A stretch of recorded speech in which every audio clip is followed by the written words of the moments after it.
I think most decluttering methods fail because of one simple reason. They are exhausting. You're supposed to pull every single item out of your closet, make hundreds of decisions, ask yourself if something sparks joy, and 4 hours later you're sitting in a pile of clothes, wondering why you even started. I don't know about you, but me as a full-time mom of two, I simply don't have the time nor the energy to declutter for hours and hours and spend the whole weekend in my closet. And since I'm Northern German, I prefer things to be simple, fast, rational, and efficient. When I first moved to South Carolina, I ended up with 2 different closets. One that was suitable for the Northern German weather, so a lot of sweaters and a lot of pants. And here in South Carolina, all of that was not really suitable for the weather, so I had to buy a lot of summer dresses and linen pants and stuff like that. So I ended up with way too much clothes. I was overwhelmed and annoyed by all the choices I had to make every morning, and nothing really fit together anymore.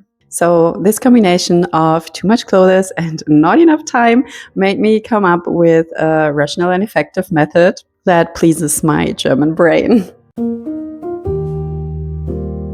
This method helps you to identify the clothes you really wear and makes it surprisingly easy to let go of the rest. And all of that without putting in a lot of effort and work and time. And the most important thing is it helps you to avoid the cycle of decluttering, to make space, to buy even more stuff, which then clutters again, which makes you want to declutter again. That's not minimalism, that's basically reorganizing your shopping habits, aka playing Tetris. If you're new here, I'm Uta. I'm a German living in South Carolina. And on this channel, we talk a lot about escaping consumer culture through intentional money and consumption choices. And the end goal is not like a lot of minimalistic channels on YouTube have, like own as less things as possible, but rather to be able to save money and to need less in order to fund the lifestyle you really want. Okay, but enough about me. I would say let's dive into the closet declutter.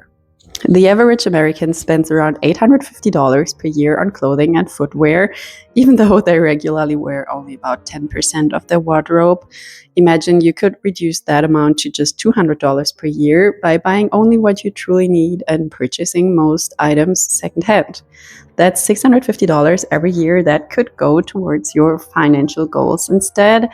And yes, saving $650 a year doesn't sound super exciting, but if you make it a habit and save this over the next 10 years, that's $6,500. So that would maybe be a used tractor for your desired homestead, or a part of down payment. That's several months of living expenses. That's basically freedom you gave up for buying clothes. If you currently wear only 10% of your closet and after this method you regularly wear 85%, then that's a huge win. You probably have favorite shirts, favorite jeans, favorite sweaters, and then there are all those pieces you keep because of maybe I might wear this someday. Oh, this was so expensive. I used to love this. Maybe I will wear this again if I lose weight. Or I have absolutely no idea what to wear this with and how to combine it. My goal with this method is not to get you to a point of owning as few items as possible. It's rather to increase the amount of clothes you actually want to wear and to get you to a point where you don't feel the need to buy any more clothes because you're satisfied with what you already have. And then you will probably stop purchasing new clothes and have more money to invest in your dream life. So here's what we're gonna do. First, divide your wardrobe into 2 seasons. That's a pretty classical approach, spring and summer and fall and winter. Depending on the season you're in right now, keep only those clothes accessible and in reach, and all off-season clothes can go under the bed, on a shelf, into storage, wherever. Next step is going to be to take all your hanging clothes and push them to one side of your closet, and take all the folded clothes and put them on the floor or under the shelf or wherever you have space in your room. You can pick a place for the clothes that feels a little bit uncomfortable for you so that you have the feeling that you have to work through it and don't just let them sit there for a couple of months. You can think of the start of this method like the reverse hanger method, just a little bit modified. every time you wear something and it ends up in the laundry, you wash it and then hang it back on the left side of your closet or put it back into the shelf. So you're simply collecting evidence, and if you start from left to right, your brain feels a natural form of progress. It won't just randomly hang in your closet like with the reverse hanger methods. So you'll have the feeling that something is going forward by like working through all your closets. And after a few weeks, you will clearly see these are the closets I actually live in, and the ones on the other side are just taking up space. I recommend to do this for 60 days and then see what's left on the right side or under the shelf. But before you declutter everything untouched, there's one thing I want you to try, and what makes this process very successful, in my opinion. You are not allowed to buy anything new before you haven't worn all items. Before buying anything new or declutter a piece, you must wear everything you already own at least once.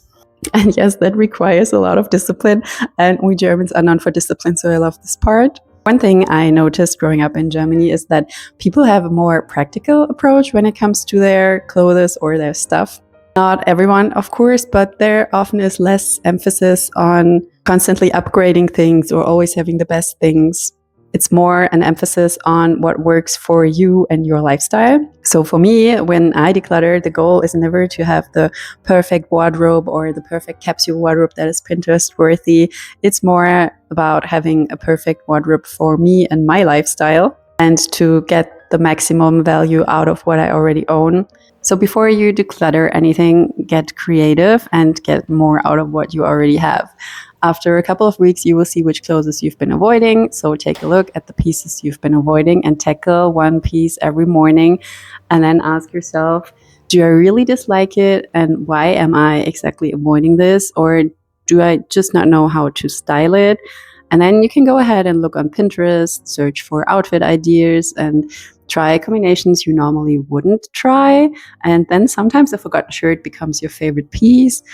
And sometimes you realize that this piece can really go because you never really liked it. And both are valuable discoveries. And while becoming creative, you might start to feel the abundance of, wow, I really have so many clothes already. And you learn to appreciate the combinations you can pull off already, and the amount of days you could go even without having to wear the same item. And the amount of days you could go even without having to wear the same item for 2 months because you got so much to choose from.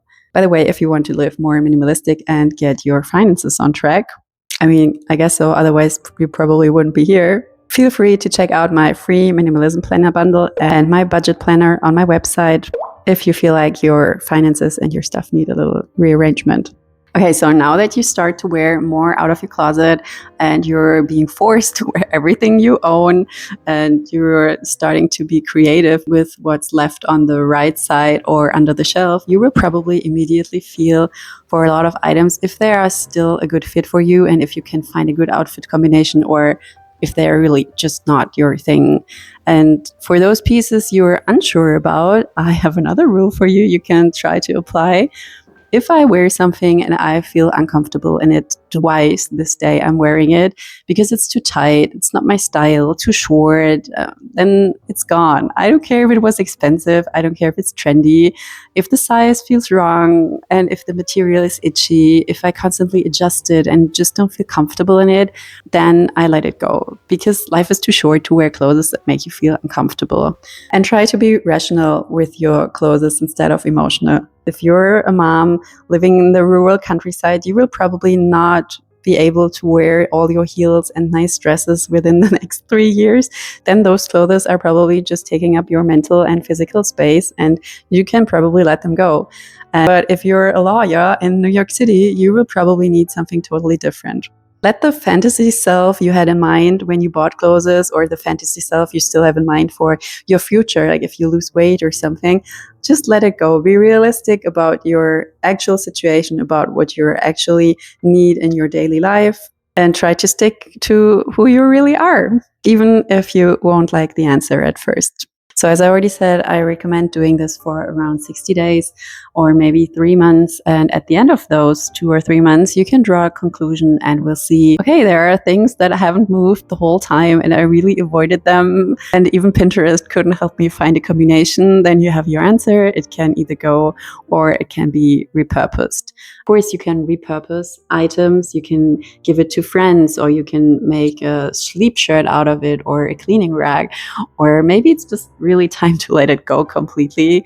I like to repurpose old shirts as pajamas or garden shirts, or just old pants for the garden.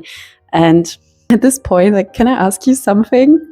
Do people actually buy pajamas? I think I've never bought a single pajama in my whole life, because I generally don't need a pajama. I just wear old leggings, like old active wear leggings or something like that. I still have my old pregnancy leggings that I'm still wearing at night because they're super comfortable. And the same goes for gardening. And I've always wondered, are there really people buying clothes for gardening or for sleeping? Like, let me know. How do you see that topic? Because most of us already own a lot of perfectly good clothes that are just not in style anymore, or maybe not the perfect fit for us anymore, but they are totally fine for using them for another purpose. So I'm honestly curious, because I'm wearing those old t-shirts until they have holes and then I throw them out.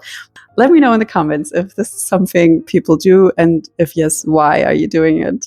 The best part about this method is that it doesn't ask you to become a different person, and you don't need a capsule wardrobe.